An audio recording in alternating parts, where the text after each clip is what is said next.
All right. Welcome to episode 17 of Masti with Satvik Saini.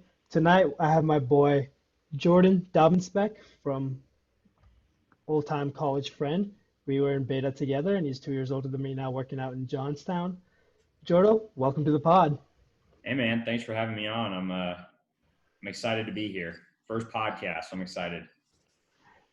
Your debut, huh? This is it. Good stuff. All right, Jordan. We waited I think more than 5 months for NBA to return. The bubble is here. We're about to start playoffs. I waited to record this since the play-in game after, so we'd have the playoff seedings matched up. But tell me your thoughts about the bubble.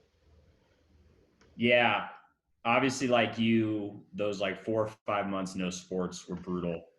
And when everything came back, I was pretty nervous to see how it was going to go.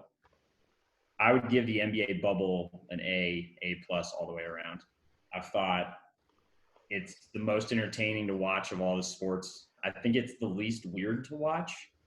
Like if you watched any baseball, anytime the ball like leaves the ground, you can see the empty stands and stuff, and it's just kind of uncomfortable.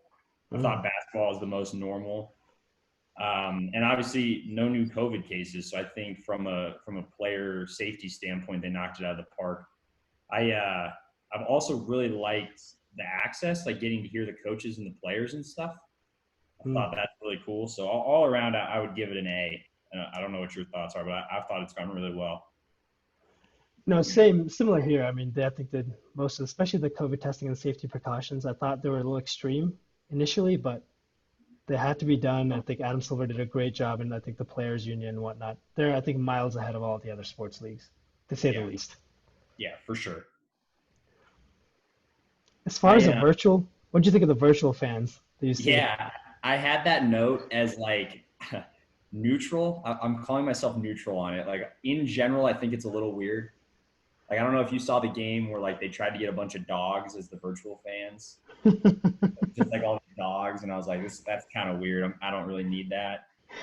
But there's been some cool stuff too. Some of the players have commented on like seeing their families in the crowd and seeing them watching them and stuff. So I think it's fine. If they got rid of the virtual fans, it wouldn't impact my experience at all. True. I just think it accentuates it a little bit. Like instead of just empty stadiums or like just blank space, I think it's nice to have something there because there's fans that are kind of going wild at times. Like, ooh, so it gives it a little bit of reaction, in my opinion. Better than the other That's side. true. I do like the visual of it. To your point, like you can't see the empty crowd. Yeah. And there have been some cool moments, like in the playing game, like Melo hit that late three, and you see all the virtual fans in the background, like doing the pointer to the head thing. That type of stuff is cool. I wonder how they get on that though. Like, how do you become a virtual fan? It must be a long line. I would think so. I do also like seeing the occasional like Snoop Dogg in the front row, just cause. or the Paul Pierce slumped when Boston's like lost a big lead. Yeah, exactly. It's been fun.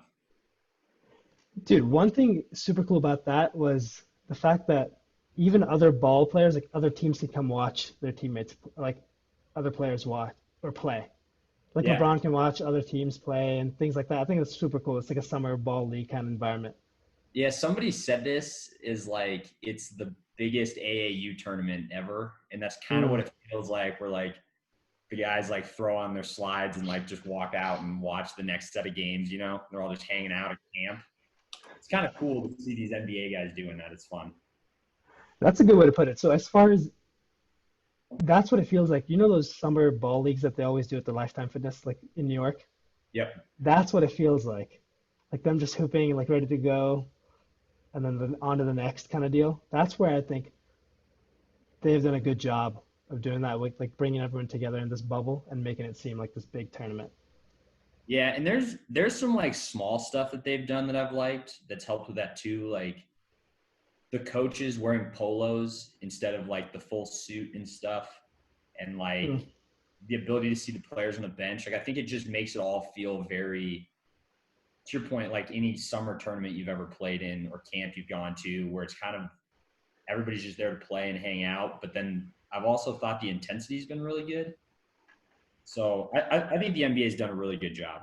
I would say the only thing that makes me nervous is the discussion about expanding after the first round, like letting more people in. Oh, I see. So what's the rule on that? They said family and close friends. So I think each player gets like a certain number of people. Oh, like tickets to a graduation kind of deal. Yeah, and they can come into the bubble after the first round of teams are eliminated. So you'd be down to what, 8 teams at that point. Yeah. And I don't know, it's gone so well that it would be a shame for like somebody to come in and And like fuck do it all that. up. Yeah, and fuck it all up exactly. Oh, I see. I didn't hear about that actually. So that's after the first round, you can start bringing in more people. After the first round of the playoffs, it's interesting to listen to because you think about guys like LeBron, right? And he'll like bring his wife and kids, and that makes sense. But Mhm. then you have all these like 20 somethings, like these young 20 somethings, and in the articles, it's like we're not letting just any random like Instagram influencer into the bubble, right? Like what NBA guy can DM who into the bubble? So I think that'll be kind of a weird side story. So all those players got their side hose, all the young ones too. Correct. All the side hoes are coming to the bubble, and then who Oh, that knows? is interesting. But yeah, that does make me a little uneasy as far as. But I guess their point would that would be with all the teams leaving, going home. I guess you can Yeah, counteract and pump up the testing. It's just some dipshit could ruin it though. yeah, and they'll probably have them do like all the same entry protocols as all the NBA guys had to do. So I'm sure they have it under control, but that would be the only downside. Everything else I've thought's been really good.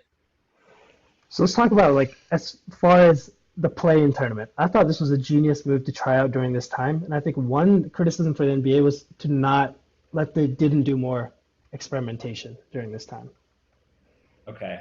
Like didn't Yeah. change much from their Right. season. Yeah. When they started with the play-in tournament, I I was kind of like not super for it. Like I was like, why are you bringing more teams to the bubble? Hmm. Why don't you just bring the 16 and move on? And there was kind of this discussion of like to try to get Zion in the playoffs and whatever. But I was like, they should have just gone 16 and moved on. And like the Blazers tore it up, and you got Dame, and you got the Suns doing what they did, and it was probably the most fun part of the bubble. So it was like I'm glad those teams were there because they definitely added to it. And I actually kind of like what they did with the 8-9 play-in game. Where like if you're within a certain number of games of the 8 seed, like when the season ends, Hmm. that playing game between Portland and Memphis was cool, and it made a lot more teams in the hunt at the end. No, I agree for sure. It made all the seeding games like a lot more relevant. And Devin Booker and Dame single-handedly, I think, did that. Yeah, yeah. I mean, the Suns. I was kind of like, why are the Suns here? And then they go 8-0, which nobody would have predicted. And all of a sudden, I was like mad that the Suns weren't in the playing game. Like I was mad it was Memphis. Dude, I agree. The Suns and Blazers would have been fun. Booker and Dame going at it. Yeah. So I think that was really good. I do think the 8 seeding games would have been an interesting opportunity to try some new stuff. To your point, whether it was something crazy like a 4-point line, or I know people have talked about like the alternate scoring system they did in the All-Star game, with like the fourth quarter and stuff. Oh yeah, bonus So points and shit. it would have been kind of a cool opportunity to try some of that stuff, but at the same time, they were managing so many other things with COVID that I guess I can't blame them for not. True, especially all the experimentation that they even did have was, I guess you're right. Like especially because first foremost, hit the minimum number of games to get their money, and then Correct. start and then get past that COVID bubble thing and just resume play.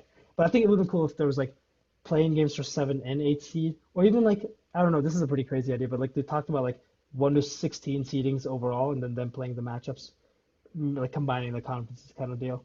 But yeah, you're right. Some of those I things would have been a little bold. honestly, I would say long term, I would be a fan of the just getting rid of the conferences. Like not all together, they have a purpose, but like just the 1 through 16 seedings for playoffs. for playoffs. So that would have been cool to see them try. Because I mean, we'll talk about it, but you're gonna have a scenario where like the Lakers is a 1-seeder playing the Blazers, and like Toronto gets to play the Nets, and you're like, that doesn't really make a lot of sense. But For sure. And that's like a never-ending debate between like the disparity of the conferences. yeah. But dude, let's talk about the quality of play. What are your thoughts on that? Okay, so I've thought the intensity has been incredible. Like I was Hmm. worried that some of these games were going to be kind of boring, and kind of like guys getting back into the gym, and the intensity has been great. People have been like, it's been interesting to watch the like who's tearing it up and who's not. Like Portland and Dame are shooting at a rate that like doesn't make any sense to me, and they're just hot as hell. And the Lakers can't seem to hit a three to save their life, and it's like the disparity is hilarious. The defense isn't really there, but I think that's probably fine. That'll ratchet up as the playoffs start, I think. But I'm shocked. I thought there were going to be a lot of like missed layups, clunky mid range stuff, like just guys getting back into it. And I think the quality's been pretty good. I agree. As far as the quality of play and like watching the actual games, does it feel a lot different than it did? Or was it less different than you thought it would be? It's less different than I thought. Hmm. I think there's obviously, like, I think probably one of the things that stands out the most, and it's not even necessarily bad, but how much space the guys have around the court, and especially like the baselines. Like the baselines are so open. And I feel like I watch guys like attack the rim and then end up like 8 feet past the basket. And like if that had happened in a normal game, they'd be like tumbling over some cameraman. You know what I mean? Oh, I see. Yeah. Or like in the first row, jumping over some Yeah. dude with tickets. Yeah. And I think you've seen some spatial awareness issues where guys are like their feet are on the line and stuff, and they don't have the reference of the crowd to kind of tell them where they're at. So you've seen guys like just like kind of standing out of bounds and stuff. But so that's been a little different. But all in all, I mean, it's been pretty similar. I will say one thing I like: the only 22 teams meant that the 10 worst teams in the NBA weren't there, and so I didn't have to watch like the Hawks play whoever. You know what I mean? Like it didn't feel like there were a lot of throwaway games in the bubble, which was cool. Yeah, teamed up with like Damon Booker balling out. Yeah, there's no real garbage time games. That's a good way to put it. Isn't that kind of Yeah. nice? Just the 10 shitty small market teams can just go. Those Yeah. teams are probably hurting financially though, a lot. Absolutely. Yeah, Charlotte, like those types of teams are like, yeah, they can't afford to just lose a season like this. I wouldn't think. Oh, for sure. NBA probably took a huge hit, but this, even just the teams that weren't even able to play at all, that has to be big. But let's talk about, you mentioned something interesting, spatial awareness for the players. And people have been saying like shooters have been really balling out, right? Some of the Yeah, teams that have been like you mentioned, like Lakers, even the Bucks have kind of been struggling with their shot. Not a team full of like 3-point shooters, but people like Dame, Booker, pure yeah, scorers are just going off. And they talk a little bit about like depth perception and how, because it seems like like an open gym kind of environment, yeah. which allows them to go off. So what are your thoughts on that? Yeah, I think, LeBron made a comment about it in terms of like adjusting to the backdrop. And I think you're right. I think for a lot of these guys, it's like shooting in warmups or in their like practice facilities. There's no crowd behind them. There's no fans. There's nothing to catch your eye, I guess. There's no movement. So it's probably much more similar to what they do on a day to day from like a practice standpoint, Hmm, yeah. which probably helps. Like, I was never good enough to play in front of a massive crowd, obviously. But if you ever did play like in a high school game or whatever, where like the bleachers were behind the hoop as opposed to on the sides, like it was a little weird when you were like shooting free throws and stuff that everybody was right there. So Oh, I do wonder if like for Dame, like shooting from the logo is just the same thing as him in warmups, and that helps. interesting. I had never had the experience of like when I played high school ball. I only played 1 year, but I never had. I was on the fucking D team. It doesn't really matter. Yeah. No one was watching, but there was never bleachers right behind the hoops. It was always to the side. Yeah, we had like two schools in like Denver that had like bleachers right behind the hoop. Huh. And it was interesting because like there were just a lot more times that like fan movement and stuff, you could kind of catch it out of your eye, you know? And I feel like for us, it didn't matter, but for those guys with like how precise they have to be and the shots they're trying to take and stuff, like maybe it does help. But like you said, some of these guys are just absolutely lighting it up. I mean, TJ Warren is like looking like an all-star. It's like I don't know how that happened, you know. Dude, I'll be honest. I had no idea who TJ Warren was. I Like I mean, had to backtrack into their beef with Jimmy when Jimmy called him out like earlier this season. I was like, who the hell is this guy who just dropped like 50? yeah. Well, and then it was like he did it once, and you're like, all right, like somebody got hot. It's Yeah. all good. And then he like kind of kept going, and you were like, Hmm. who's this TJ Warren guy, and where did he come from, and why all of a sudden is he good? Definitely caught my attention in the bubble. Yeah, So that's interesting. The depth perception because, and I mean, these are world-class shooters, right? Obviously, like not, but the fans, I mean, they have to play some role, right? People getting riled up. Like there's no more excuses to miss a free throw, in my opinion. shouldn't It be. Yeah, free throws like should be, I mean, priority for most like any ball player I think should be shooting like above 70% free throws. Not the case, I know, but still, especially in the bubble now, like you don't have less excuses to like get distracted. The people who were like more mentally susceptible to distractions like that are probably feeling a lot better about the bubble. yeah. I also wonder for certain players how kind of like clutch time is gonna be impacted by the no fans. You think about Mm, you've been in a game and it's late and it's close and the fans are like going nuts and there's a lot of noise and people are all over the place. And like say Dame hits one from the logo and the whole place like erupts, right? Like what does that do to the psyche of not only him but the other team? And like that's kind of gone. Like for certain players, I think they build off that energy and that might not be there. And then for other guys that tend to shrink, it could be an advantage that they don't have. That interesting. I think them. I've noticed it with Dame, but Dame doesn't really, Dame specifically doesn't really have much of a reaction. He always acts like he just has the swagger after he hits something, you know? Like all the Yeah, memes with Dame. yeah, yeah. Dame might be an outlier. Dame might be his own guy. He might be an outlier. No, but that's a good point. As far as who will rise to the clutch more and will, like, how will this affect LeBron or Yeah, Giannis? Someone, or some other athletes who haven't proven themselves as much. Maybe like someone like Harden might be a good one.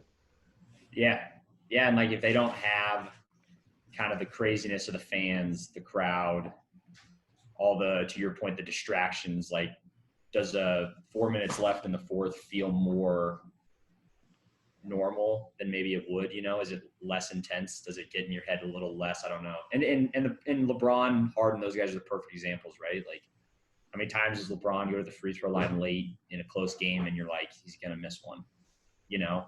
Mhm. And like he does, like, does that go away a little bit now because there's not all the crowd and fans going crazy and everything? I don't know.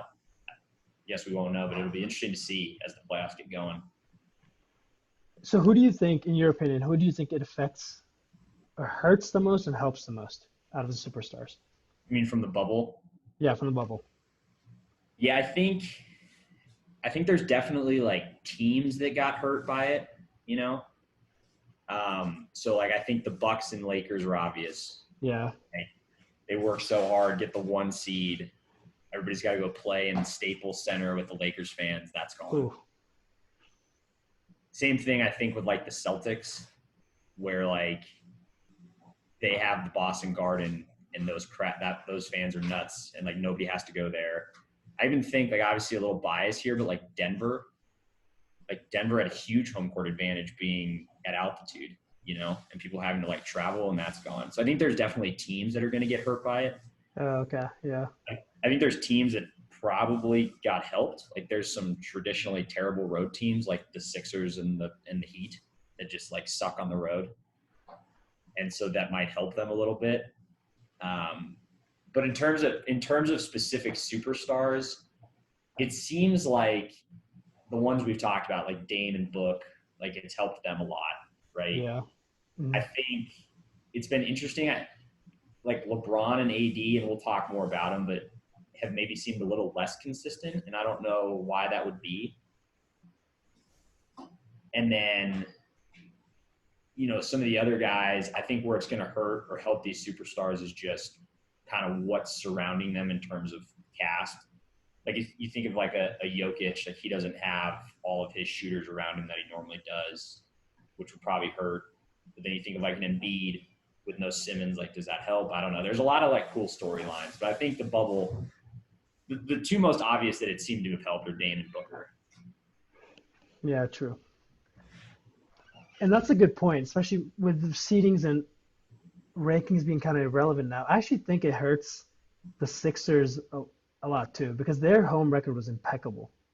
Yeah, And they were just so fire and ice with their home and away record. Like it really equalizes a lot of this thing.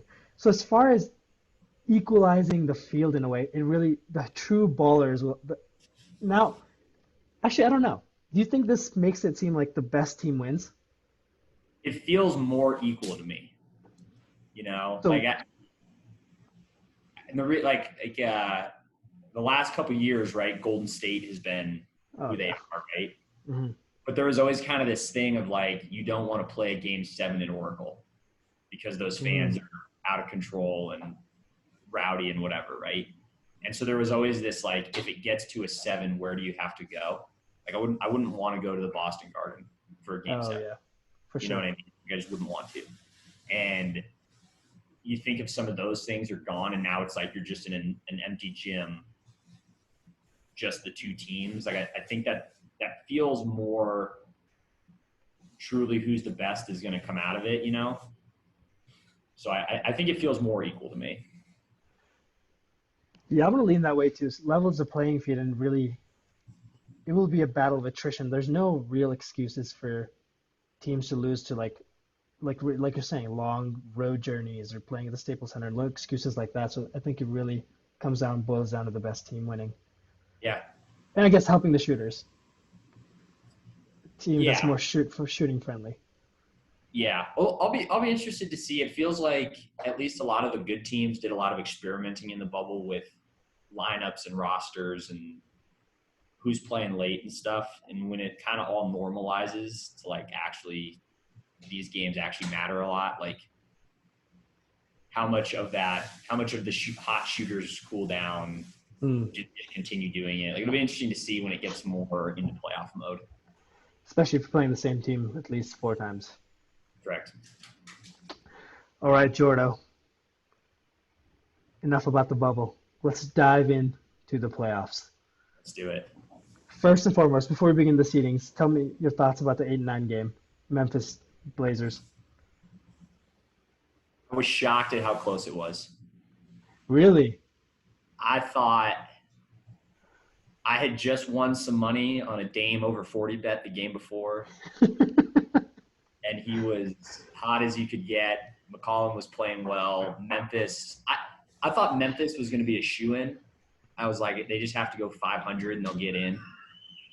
And then they kind of struggled, in my opinion. Oh, And so I was like, you're getting the hottest of the hot teams right now besides Phoenix.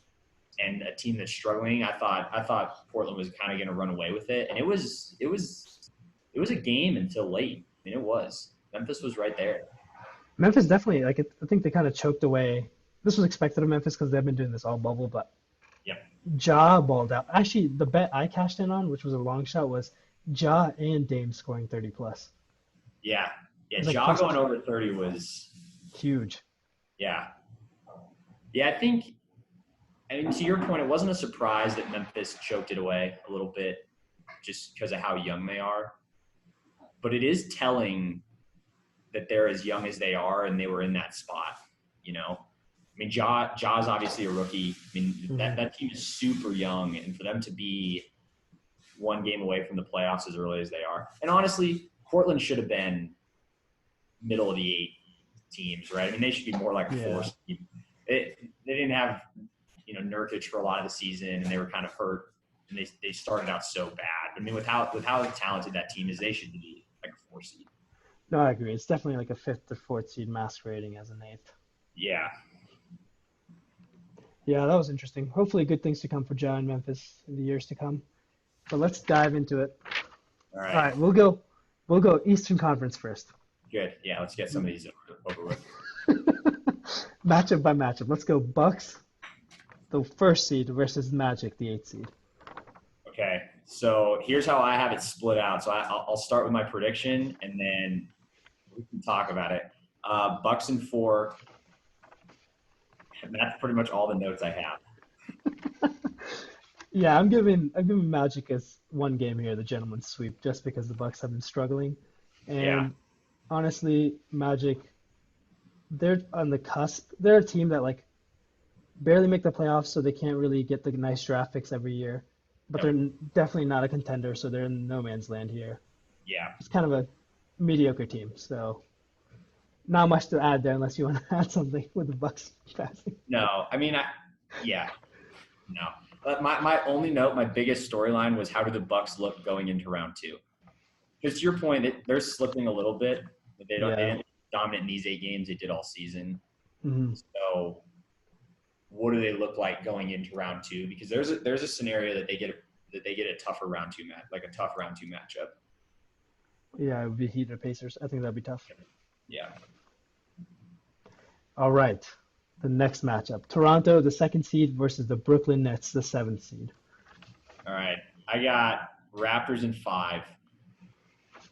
I don't understand how Toronto is as good as they are. I've felt that way all year. Like they lost Kawhi, and I thought that was going to kind of end their season. Not end their season, but I thought they'd be a 5, 6, 7.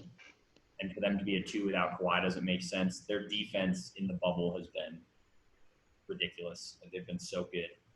I think Toronto runs away with it. I think Toronto wins in 5. But the only thing is LeVert kind of balled out in that game against Portland. Dude, I agree. Toronto gives up a lot of threes. So is there one game in there where like LeVert and the Nets start hitting threes and go nuts, and then they steal one? I mean, maybe. I think this is a good matchup. Toronto has been like what's the word? They have been looked past. Underrated. Yeah. They've been underrated, or like people thought, like you were saying, like after Kawhi, but they're just a solid team, especially defensively. Yeah, I mean their defense. That game they played against the Lakers in the bubble. I mean the Lakers we'll get to, but their defense has been stout, and it just seems like kind of the next man up. Like every time somebody comes on the court, they contribute, and the whole thing doesn't make sense. I think their coach is a stud. I agree. I think they'll be good for a long time, but it's weird to think that they lose Kawhi and they're still a 2 seed. No, I agree with you. Especially, they got some rising stars, but like no one too obviously. Kyle Lowry's been balling out. Siakam, good. What's that defensive guy? Ogun, number 3. I forget his name.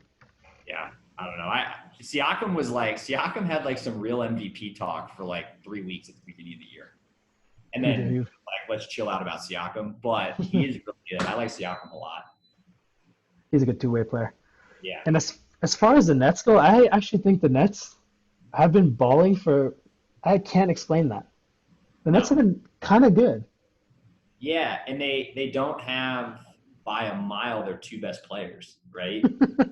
They don't have Kyrie and they don't have KD, and they're still in the playoffs. I mean, Kyrie played throughout the year, but still, the fact that they're in the playoffs at the seeding that they are is surprising to me.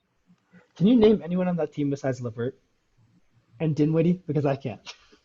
I was gonna say Dinwiddie. That was what I had, man. That was it. So that's why I think, because the Nets have been. I mean, they gave the Blazers a run for their money. The Lakers, they beat the Clippers, or they beat the Lakers. I think this will be Toronto in 6. Yeah. Okay. I mean, there was a moment there where I thought the Nets were going to beat the Blazers, and the Blazers weren't going to get into the play-in game. Like I thought there was a moment there where they were up late, and I was like, and that was the game that I had Dame over 40. So I was like, Dame needs to figure it out. But Just ball out. yeah, but I was like, there was a moment where I was like, are we really going to get Memphis Phoenix as a play-in game here? Whew. But I, I don't know if that would have been. I guess yeah, we'll get to the Lakers matchup. Who would have been better, Suns or Blazers? But continuing on, let's go. Boston third seed versus Sixers, the okay. sixth seed. I think this is the most storyline filled matchup on the East. I have Celtics in 6, and my entire reasoning is because the Sixers don't have Ben Simmons. That's like the whole deal. But what's interesting about that storyline on the opposite side, which is why I have it going 6, is that means that Embiid has the whole floor to himself, and the Sixers can just put out this like Embiid on the block 4 shooters and see what he can do. And if Embiid can stay healthy, which he hasn't been able to do all bubble, and he might be able to win him a couple games, man. I really think I think this will be a tough series. I think the Celtics will win, but I think it'll be a tough series. I'm gonna go Celtics in 5 because I think Okay. the whole notion of Embiid, the if around him has been surrounding the if statement around Embiid has been there for like so long now, and I Yeah, that's honestly think as far as spacing goes, Simmons being out helps them more because I think Simmons is also a long waited story now for him to flourish. I know he got injured this year, maybe could have shot a couple threes even in the bubble, but 5. I do think the big thing without Simmons that I've written down is so you have a lineup for the Celtics now that Kemba's back. That's Kemba, Jaylen Brown, Jason Tatum, Gordon Hayward, all of them, and it's like, what is Horford's going to guard one of those guys? I mean, I don't know. I mean, you had a Simmons Tatum matchup that would have been great because Simmons is pretty good defensively, and Hmm. they just don't have that now. So I just see this scenario where like Embiid doesn't have anybody guarding him, but one of those wings is also like kind of running free. You know what I mean? Who's going to guard Tatum? No, I agree. Celtics, because they got like 3 guys who can score 20. I mean, 3 of those guys, the first 3 guys you mentioned, JT, JB, and Kemba, were all averaging 20 plus. That's Yeah, insane. yeah. If Gordon Hayward's your 4th guy, like that's pretty good. That's really good. You know what I mean? And he's his own storyline, but I agree. I think the Celtics take this one. I think Embiid probably like game 2 will put up like 40, and everybody will be like, "This is the Embiid we've been waiting for." And then to your point, it'll cool down. But he'll have one game in there where everybody's like, "He's the best center in the game." I hear you. Hopefully, I think this will have a lot of media hype around it, but it won't be as. I think it'll be overrated. So Boston in 5. Moving on to the juicy matchup of Pacers versus Heat. We got Warren versus Butler. Give me your Yeah, I was take. gonna say this is the Warren versus Butler storyline, right? I uh, I have Heat in 7. I was really close to going Heat in 6. It sounds like the Pacers aren't going to have Sabonis potentially because of his foot. And if that's the case, I guess I'm still not sold on Warren. So I have a hard time imagining that him and Oladipo can carry the Pacers past the Heat. I don't know what your thoughts are on that. Dude, Oladipo, I don't think is his true self yet. Like the years he balled out before his pre-injury, I don't think he's reached that level again. And Warren, I agree with you. I think there's a lot of hype because he did ball out in the bubble, but against Jimmy B, I'm taking him and his roller coaster of emotions with the Heat in 6 too. Yeah. Yeah, I mean, what was it, 2 years ago when Oladipo was epic? And there was the whole like the night he got eliminated from the playoffs, he like texted his trainer like, we're meeting in the gym tomorrow at 6, and like the whole thing. And I was buying all the Oladipo stock you could get, and yeah, you're right, he hasn't returned to who he was. And if he can be really good for 3 or 4 games, then maybe the Pacers have a chance. But I think Butler will shut down T.J. Warren to who we all expect T.J. Warren to be, and I don't think Oladipo's gotten back to what he was. Hopefully there's some juicy matchups there and some trash talk though. What Jimmy B, you can't. Can't be surprised with anything. So hopefully, I think this does have the potential to go 7, but I think we'll go to 6. Yeah, I love Bam, so I want to see Bam do good. It'll be interesting. It'll be interesting to see what Butler does. Butler does have this ability to get caught up emotionally, you know. Hmm. So I don't think this will happen, but there is potentially a scenario where T.J. Warren like gets Butler out of his game because he's like so focused on T.J. Warren, you Oh, know. I see. The But one-on-one matchup. yeah, like does he expend all of his energy just trying to prove that the T.J. Warren thing isn't real? And then how does that impact the team? But I think the Heat will take this series. True. Heat are a solid team. All right. Jordo, moving on to the Western Conference. We got the Los Angeles Lakers versus the Portland Trailblazers. A long-awaited matchup everyone's been talking about. Give me your thoughts.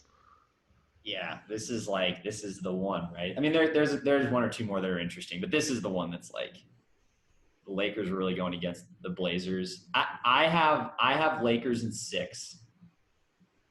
I was really close to going Lakers in 7. I I don't know how long Lillard can keep doing what he's doing. Hmm. And if he does keep doing what he's doing and McCollum plays well, like who knows?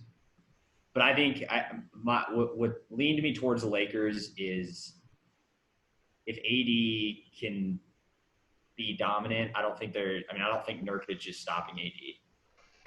And LeBron will probably come into his own now that it's the playoffs. And I don't want to bet against LeBron and AD, but it's a really interesting matchup. I wouldn't be shocked if you had like Blazers in 7 or something. This is where, the only thing stopping me from not picking the Blazers was CJ McCollum's back. Really?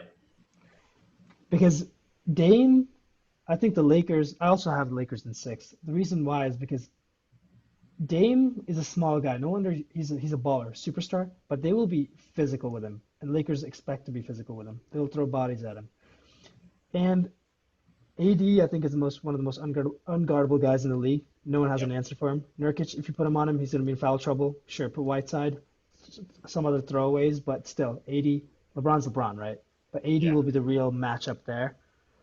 So that's why I think CJ's back will really be tested. And I don't know how he's playing. He's still balled out against Memphis. And what really worries me about Portland is, with all those issues, is their defense. Like we talked about, like they let Ja ball out and they let Memphis get back into that game. Like that's the real how far can Dame take them in that scenario? Yeah. I mean, there's definitely it's an interesting matchup because Portland is as hot as you can be right now, and the Lakers like there's some definite question marks with the Lakers. Like I don't understand. I think I looked it up, and the Lakers were shooting like 30% from 3 in the like it's awful. And like the whole recipe with LeBron, right, is like get LeBron with shooters around him and let him just facilitate, right? And so if people aren't shooting, that makes me nervous. I think any matchup the Lakers get where they're going against a dominant set of guards or wings makes me nervous because they just don't have the like stout perimeter defenders. You know, they don't have Avery Bradley in the Hmm, ball. true. That would be a And big miss. and anytime you're listing your best perimeter defenders and Caruso's in like the top 2, that makes I don't like that. So there's some definite question marks. But to your point, I don't think anybody on the Blazers is an answer for Davis. And I don't really think they have anybody that's going to combat LeBron either. Like for as open as I think McCollum and Lillard are going to be to operate, I think Davis and LeBron will be in the same kind of boat. What are your thoughts on Melo being the wild card there? Melo's been balling in the bubble. Yeah, so I love Melo, and I don't understand all the hate against Melo. Like there was definitely a point there where he had to figure out his role, but it seems like he has. And there is a scenario where what Melo does, I think what Melo does that helps Portland is he gets rid of the free defensive matchup for LeBron. We've seen this in other playoff series where like LeBron will just kind of guard the worst wing player, and he Oh yeah, now yeah. he Get away defend from. himself. And Melo is a good enough threat and scorer to where I don't think LeBron can just coast on the defensive end. which I think helps. That's a good point because oh yeah, like who are you gonna guard if it's not Melo? I guess the four. Who's the four for Blazers? Zach Collins or something. True. Either you get beat up down low or take Melo, CJ, or Dame. Yeah, and I mean, because you can't put him on Dame. I mean, I guess you can. They probably won't. CJ, you could put him on CJ, but then CJ and Melo are both scorers, so it's like Yeah. it'll be a lot easier for Portland to get LeBron into matchups where he's having to expend energy on the defensive end. That's a good point. Melo, honestly, I'm not a big fan of Melo. I think Really? I honestly was part of a lot of the people I was hating on him for a while. I just thought Yeah. he can score. He's a good scorer, great scorer, but just can't win. I just don't think he's that a winner. Yeah. But it's good to see him coming back. I mean, the blatant amount of disrespect happening to him by not being picked up by anyone was remarkable for a top 15 scorer in the league history. But Yeah. He he hit that three late against Memphis, which was huge. And as a Nuggets fan, like I've watched him hit late shots his whole career, and it was almost like people were surprised that like Melo hit a like late time three, and I'm kind of like, no, he's still really good. I mean, he's still a top 4 or 5 guy on an NBA roster, right? He's just not yeah, what he was when he was on the Knicks and in his Nuggets days, So I think the big question mark with him was, can he figure it out, his role? And it seems like he's accepted it a lot more. true. He has made strides, which I always knocked on him, but I think it's finally coming together now. Because I know his OKC experiment was a shit show. Because he can be a ball stopper, and I think Yeah. him figuring it out now is good for him and for the league and Blazers. Yeah. Do you think we talked about it? Do you think Lillard can sustain what he's doing right now through a series? This is a similar question to like Harden doing what he was doing maybe last year and the years before. This is why a healthy CJ is even more important. But I just don't know how hurt CJ is. And like he's playing with a broken back. Like what does that mean? He balled out at the end of the Memphis game. So there's that unknown, but I don't know, man. Dame, like I love the spats Dame's been having with Skip Bayless. He called him PG and Pat Bev, which is a Yeah. 3D chess move by the Clippers to make him pissed off for the Lakers, by the way. Correct. Yes. Smart play. But I just love seeing Dame like this fired up. He's always had this chip on his shoulder, mentality-wise, and I don't know. Maybe he can in the bubble now. And like, dude, I don't know if you saw the video. I think it was Instagram House of Highlights. Some Nets player during that Nets Blazers game came up to him and was like, "Stop this guy." And he's like, "Yo, man, I don't give a shit who you're on. If Dame's dribbling up the ball, get on him. He will shoot from the logo." And I was just like, damn. Did you Dame hear just has that? to incite Did you that hear the fear. names he used? He was like, I don't care if you're guarding MJ. Like, go. And I was like, all right, maybe it's a stretch there.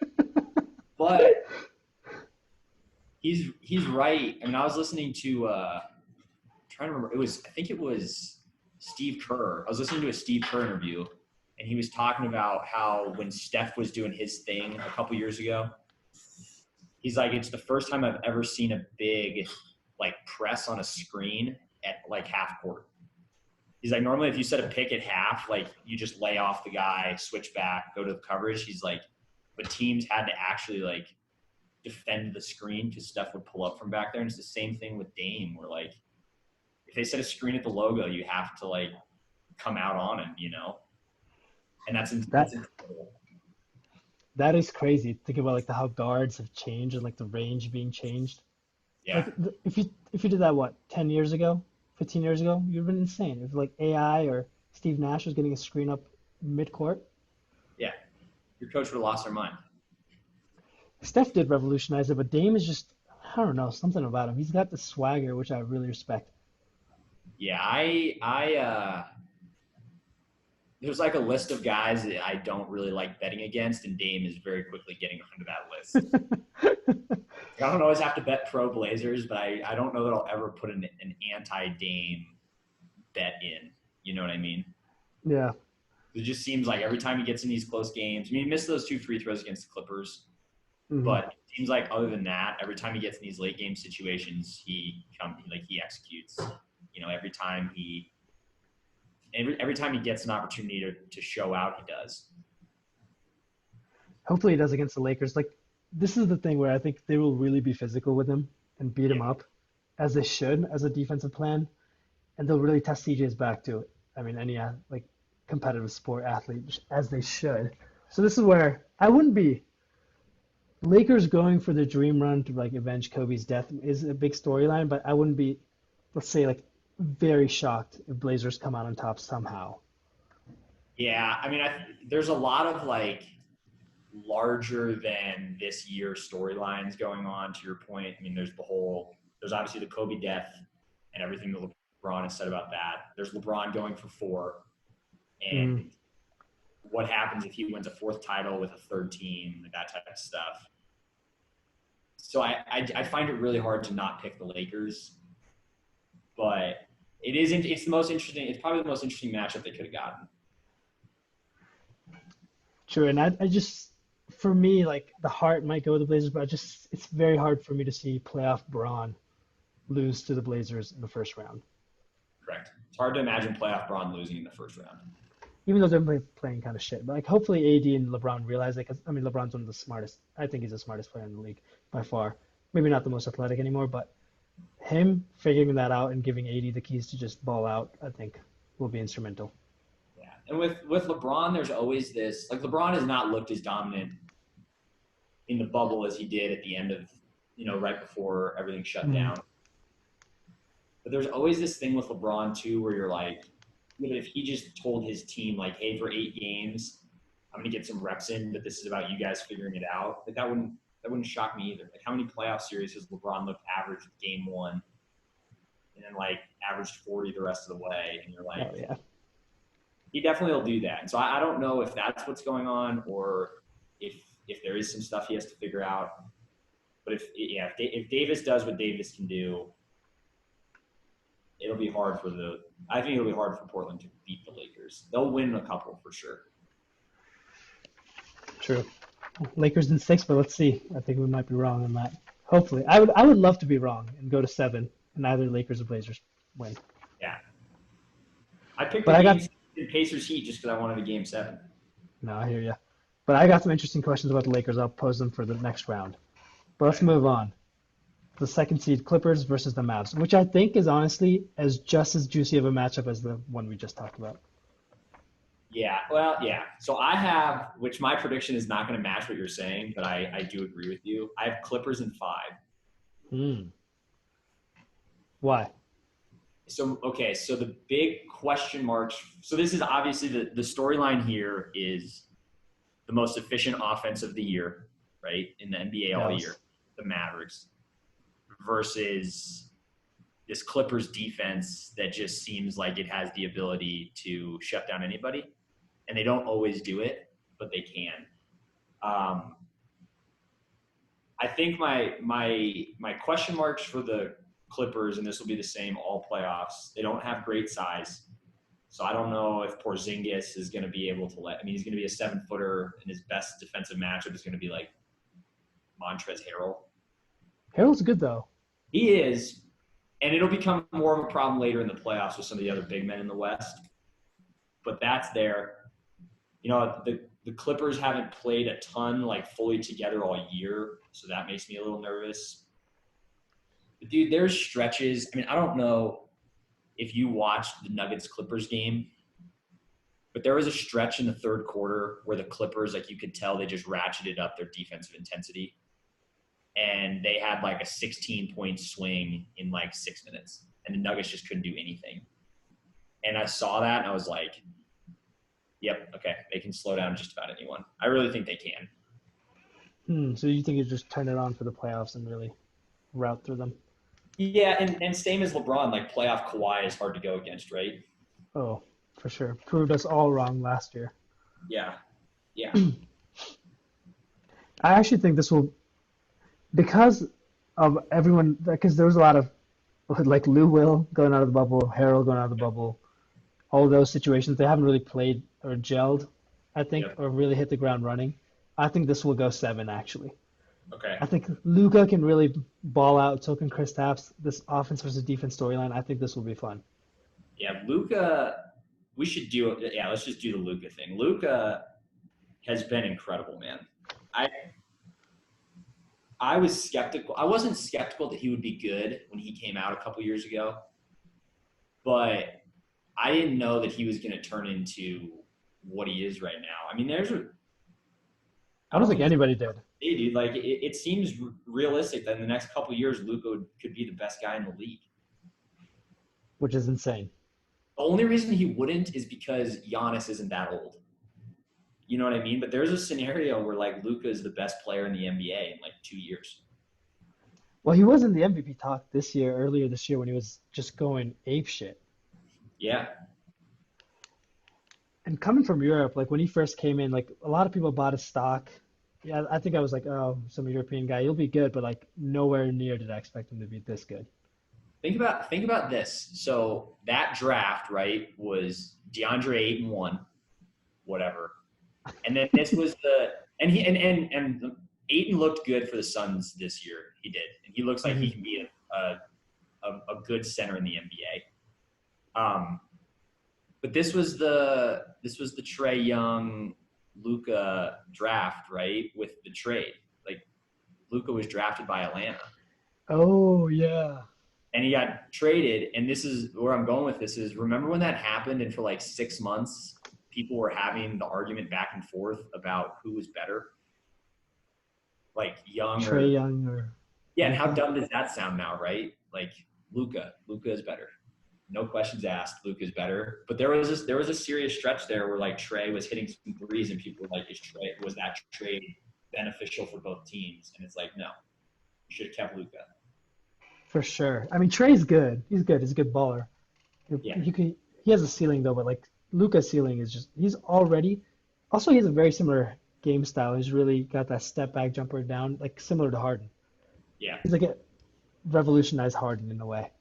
I'm glad you said that because a lot of people want to compare him to like Bird. And I never watched Bird, so Yeah. I'm not sure how good the comp is, but I think he has a very similar game to Harden. Mhm. High usage, to your point, it seems like he can create a basket whenever he wants to, and he's a good passer. And I think the sky's the limit for Luca. I think this is Luca's first year in the playoffs, so it'll be interesting to see how that impacts him. But to your earlier question, this might be advantageous for him because it's not a normal playoff format. Like he doesn't have the crowds and the intensity and all that, you know.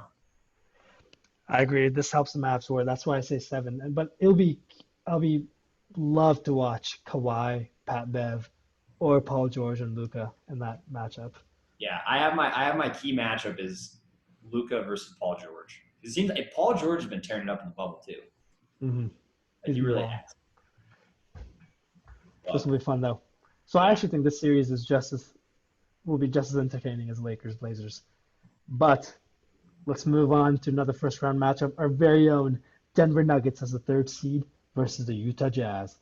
I say Nuggets in five. What is your take? I have Nuggets in 6, and it's purely because I didn't want to be too much of a homer and pick them in 5. Like the whole time I was doing my notes, I was like, don't just pick the Nuggets because you like the Nuggets. Like try to be impartial. But did you see this storyline that Conley just left the bubble? Dude, I had this in six. When I heard that, I was like, this is going five. Yeah, Conley's just not going to be able to play for 2 games at least, maybe 3, if like depending when he comes back.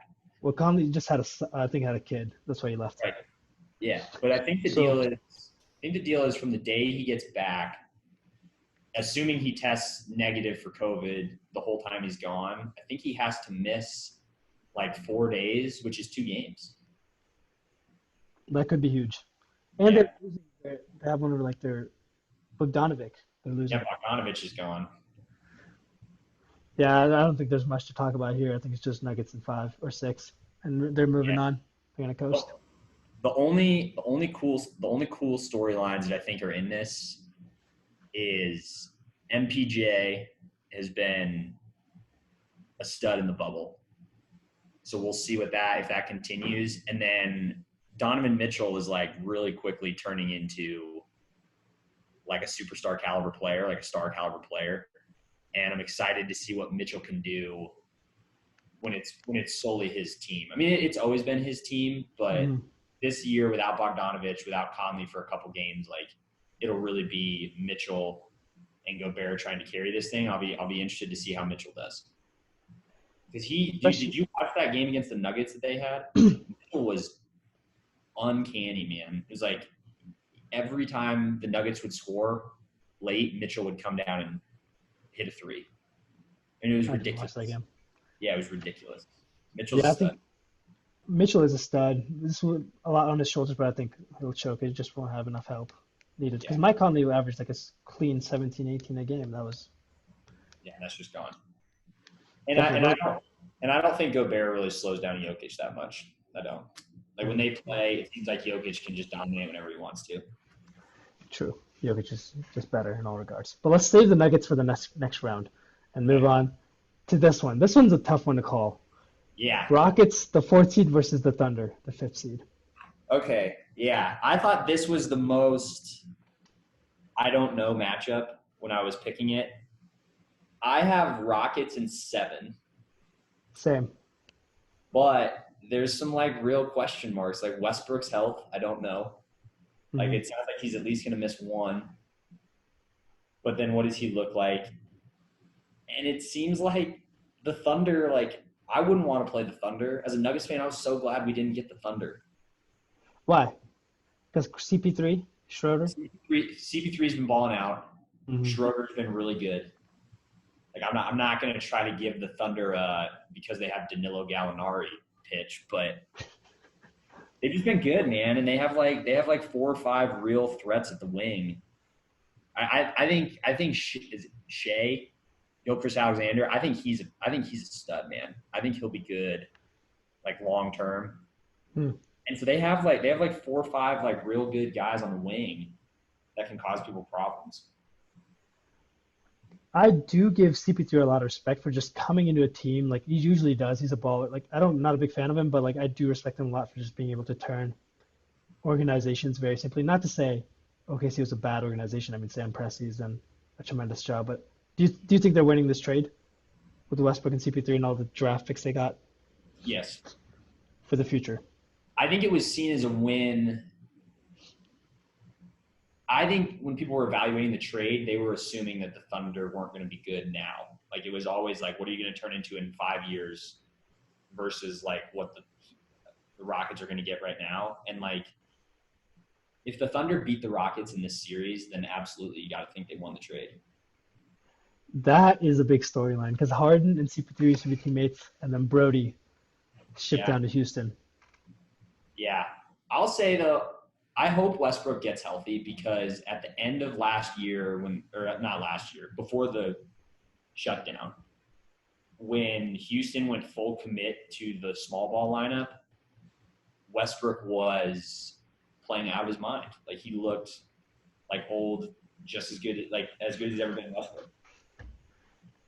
What what do you think the duo of Harden CP3 was Harden CP3 versus Harden Westbrook? Which duo is better? I think Harden Westbrook, and Same. I only say that because it seems like Westbrook more so than CP3 has found a way to like get his while keeping Harden happy. Like CP3 and Harden always seemed like they were kind of battling for shots, possessions, whatever it was, and it seems like Hmm. Westbrook has figured out a way to still get 20 and 10, but Harden's getting everything he needs to. So I think those two, I would take those two. I agree, and only because of the play styles. Because CP3 in ISO could get his own shot, like amazing mid-range game, and same Yep. with Harden, right? But Westbrook's like play style of like this crashing the boards, just high energy, just ball bashing, like turning up the intensity kind of deal. I think Yeah, really complements Harden's play style. I agree. So that's why I like them. And I think the small ball lineup, I think if it's ever going to work, the best chances for it to be working are in the bubble. Yeah, I want to see the small ball lineup.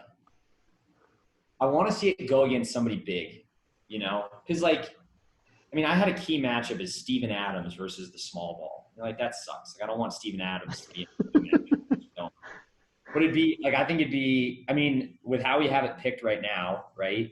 It would be Lakers Rockets. AD. Like AD versus the small ball is, I don't know. I mean, the one time they played each other, the Rockets won, but that was also like, it was so new and so different. You can't prep for it. Like, how sustainable is the small ball lineup over a 7-game series? I don't know. Sure, there is a lot of question marks with Houston. If Westbrook misses more than 2 games, though, I think they're in danger. But I think Harden, single-handedly being one of the best scorers in the game, I think will catapult them, especially early on. Yeah, I agree. If they don't, Harden's a choke. Like this makes me lose Right. all hope in the Rockets if they lose this first round. Yeah, I have it written down Harden versus playoff woes. Yeah. All right, Jordan, that was the first round. Let's move Did we on. agree on all 8? Huh? Did we agree on all 8 winners? Bucks, Toronto, Boston Heat, Yep. Lakers, Clippers, Nuggets, Rockets. Yeah, wow. Damn. Damn. All right. Let's go back to the Eastern Conference. Hey, you got time, by the way? I think Yeah, we're running a lot over. Okay. you're good. I'm good. We're rolling then. I'm having a good time. Second round. Bucks versus the Heat. These will be quicker because I didn't spend as much time in their hypothetical, but I think the Bucks will take it. I think probably Bucks in 6. I don't think it, and this will be the perennial statement all the way through the Eastern Conference playoffs. I don't know who has an answer, for Giannis. I agree. Bucks in 6 because it's the easy pick. Yep. Any other thoughts there? No, I mean, like I said, I like Jimmy Butler. I like Bam, and like it's. I don't know. I don't think you can make it much more complicated than that. Bucks in True. 6. Giannis is. I agree. This one's more intriguing though. Yep. Toronto versus Boston. You give me your take and then I'll say mine. So I would have Boston in 7, Same. and my biggest reason is because I think by then Kemba will be in this group. Will be Kemba. If Kemba can beat Kemba, that means that Tatum is your 2, which is an incredible one too. I hate picking against Toronto because I've just been picking against Toronto for 2 years now, and they won the title. But I think the Celtics probably have too much offensively for Toronto. I think Toronto has great depth, but I think the Celtics will be too much, assuming they're all healthy. If they have the 4, if they have Tatum, Brown, Hayward, and Kemba, I think that'll be too much for the Raptors to keep up with because the Raptors' offense hasn't looked that good. There's like I'm sure we've talked about this saying before, like better offense beats better defense, and this would be one of those scenarios where like and I think the Celtics will be firing on all cylinders, and I think Jason Tatum's actually the first option and then Kemba, but I think this series will really depend on Jaylen Brown. If he can get going, which I think it will, I think this Boston takes it in 7. I agree. I think Bucks versus Celtics is I think it's where it heads. But both of these teams have athletic, long guards, which is going to be a fun matchup to watch. I mean, JT against like Pascal or JB against Pascal, and then Lowry against Kemba. I think the intriguing series, fun to watch to say the least. Yeah. Neither one of these teams is like really built. I mean, Toronto does have Gasol. That's something. Because Boston doesn't really have that great of a big man, but I think to your point, it's the wings and the guards that make this series a ton of fun because they're just stacked all the way around. True, I think Gasol won't be as much of a factor, and Theis is okay. Okay, that's the mispronounce it. He's all right. So Milwaukee moves on, Boston moves on for the Eastern Conference Finals. Let's go to the Western Conference. Lakers versus Rockets. So this is the matchup I want because I want to see the Rockets versus the big guys. I would go Lakers in 6. I think 80. I mean, who's the biggest guy on the Rockets right now to put an AD? Like I don't even know. PJ Tucker.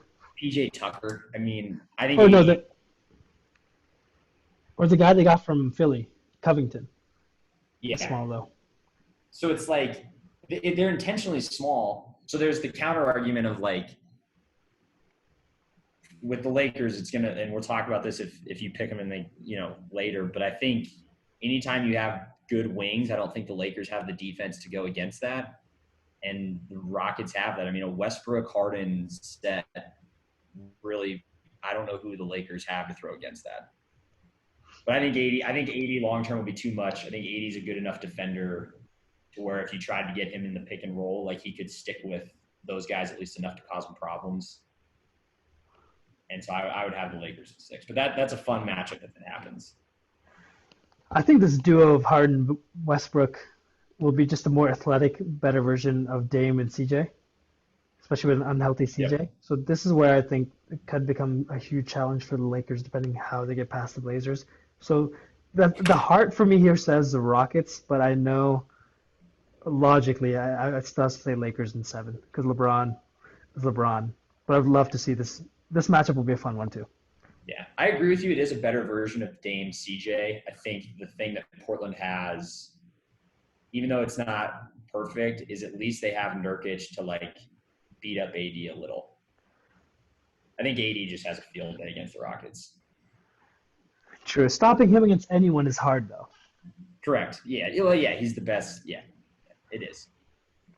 So with the small ball, like is it predictable what they're gonna do when it comes down to like the last 3 minutes? Get the Yeah, ball to Harden, ISO, and then that's live and die by that. That's the only thing.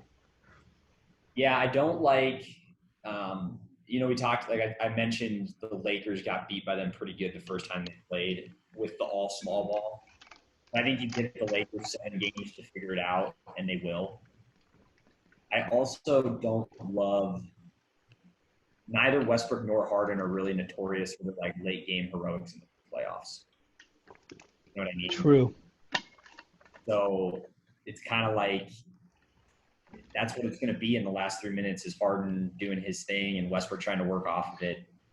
And is that sustainable for 7 games? I don't know. I do think it becomes predictable. But the counter with the small ball is like, you know what they're going to do right now. There's no more surprises. I just think somebody figures it out. I think the Lakers will figure it out a couple games in. True, and I mean, if I'm wrong here and the Rockets win, that'd be a huge win. It's just like you're saying, their playoff stock in the past, Harden hasn't been the most clutch. And the one thing is though, he usually does gas out because the season's very long, and he's probably in the Correct. best shape going to the playoffs. This playoffs. Yeah, that's a good point. Because, I mean, the last couple of years, there's been those shots of, like, Harden just absolutely gassed in, like, game 6 of the playoffs. And he's as fully rested as you'll ever be going into the playoffs. So there's a chance that energy goes a long ways. And with Westbrook being as much of an energy player as he is too, that could be huge for them being rested. Oh man, that's a tough one. Yeah, I'm Yeah. still going Lakers 7 now. Yeah. All right, the next matchup for Clippers versus the Denver Nuggets. Yeah, my only debate here is like Clippers, and I'll go Clippers in 6. I'm gonna go Clippers in 7. Okay, I'll take Clippers 6. The Nuggets don't have Gary Harris and Will Barton, so it'll be interesting to see if they get those back. I think Harris's value is as a perimeter defender, and that's going to be their problem against the Clippers is who defends Paul George and Kawhi. Torrey Craig is fine, but There's 2 of those guys. Yeah, and what do you do if you don't have Harris? I think Jokic will probably ball because he's not going to have really any big guy to defend him. Mm-hmm. I just think the combo of Kawhi and Paul George, by that time they should have been playing with Lou, so he should be firing. And if those guys are going, I just don't think the Nuggets have enough to combat it for a full series. I agree. Clippers have a lot of firepower offensively and defensively. And as much as I love the Nuggets and would love for them to pass on, they won't. I don't see it happening. The Clippers in 7. The 7 is mostly just for me being hopeful. Hopefully the Nuggets can. Correct. MPJ though. I mean, there's like here's my Nuggets bias. There's a scenario where Jokic is a beast, MPJ keeps scoring the way that he is, and Jamal Murray gets on one of his streaks and they cause problems. But even then, I can't pick them to beat the Clippers. Clippers are too good. Yeah, they're too good. All right, my man. We're talking about the Eastern Conference Finals. Milwaukee versus Boston. Give me your pick. This is really tough. I think the Celtics are probably the best chance that we have in the East to beat the Bucks. Man, am I really gonna do that? I think it's probably Bucks in 7. I'm gonna go Celtics in 7. Yeah, I was like on the verge. I was like so close. I think I'm going Bucks in 7. Why? Giannis is the best player in the league, and for however many games before the shutdown, the Bucks were historically dominant. So if they can get back to that, I think it's really hard to stop. But then there's this there's the forever question with the Bucks of like your number 2. I mean, we just kind of like Tatum and Kemba, right, are like 1-2. That's a great duo. Like Middleton is like your 2, and I don't love that. I think if the Bucks can shoot well defensively, they're really good. I think they can probably do it. But if there is a team that would beat them, I think it's the Celtics. I think they've been struggling in the bubble, and Middleton and Bledsoe being there, and they're really gonna miss Brogdon. I think. Yeah. That'll be it for the Bucks. And this will come down to the thing again. This will be the tipping point for Giannis, I think, to really develop his perimeter game and his shooting game, because he's a beast in the paint, right? Like last year, what I was thinking what Toronto did with Giannis, like really keeping him out of the paint. I think Brad Stevens is a mastermind who will figure that out, and they got the offensive weapons. Yeah, that is fair. There is a book out there on how to slow down Giannis. There is. And he no doubt, he's on pace for like one of the most historic seasons, and probably will win the MVP this year, back to back. Therefore, that's the reason it makes it tough. Also, this is the one year where like Bucks probably shouldn't, or any team in the East shouldn't squander the chance because Kyrie and KD are coming back next year, so the East completely changes. Yeah, Brooklyn's going to be scary next year. So that's where I think, but I don't know. I think last year was telling, and for something to switch, I need to see something. And I think Tatum and Brown will find their form when they were with IT the first year, and they'll take themselves to the finals, first NBA finals. Yeah, I can't disagree with it. You know. I think it goes 7. That'll be a fun 7-game series to say the least. The Western Conference. The matchup that everyone's been talking about since the season started. Lakers versus Clippers. Yeah, so this is probably in my opinion, this matchup is how good can AD be? He's been a little inconsistent for me. I really want to pick the Lakers, but I think it's probably the Clippers in 7. I want the storyline. I want the Kobe avenged death. I want to have the debate of if LeBron wins his 4th, like what that means and all that stuff. You know what? Yeah, I'm going to do that. Lakers in 7. I'm going Lakers in 7. Final pick. Final answer. I love the change of heart. I'm going Clippers. Clippers in 6. Clippers in 6. Yeah, I think for me, the Clippers have so much on the wings with Kawhi and Paul George, Lou Williams, and the Lakers just don't have answers for those guys. But I think in the matchups this year, what you've seen is the Clippers don't have that AD answer. And what does that mean? You know, it's the forever question with the Lakers. How good can Anthony Davis be? See, the thing I'm thinking is LeBron has lost a step, no doubt. He's still dominant. Is he still dominant? Yes, very much so. Has he lost a step? Yes. Can he blow by a defender as much as he used to be? No. And I know Kawhi kind of has his number defensively. He's shown that in the Spurs series. He's shown that in their matchups before.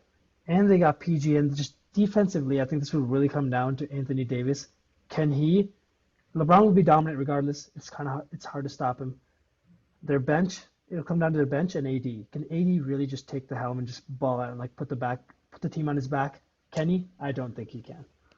That's fair. And I will say, and I can't believe that this is going to be a statement for the Western Conference Finals, not having Avery Bradley, I think, is a big thing for the Lakers. I think that's the problem. I do. I think he's their best perimeter defender. And Dude, Avery Bradley was very good with the Celtics. He's a good player. He is. He's a good defender, and at least he could slow down one of those guys. And I think not having him, I mean, they backfilled him with J.R. Smith and those guys. I mean, yeah, I don't know. My heart is picking the Lakers, but the Clippers are really good.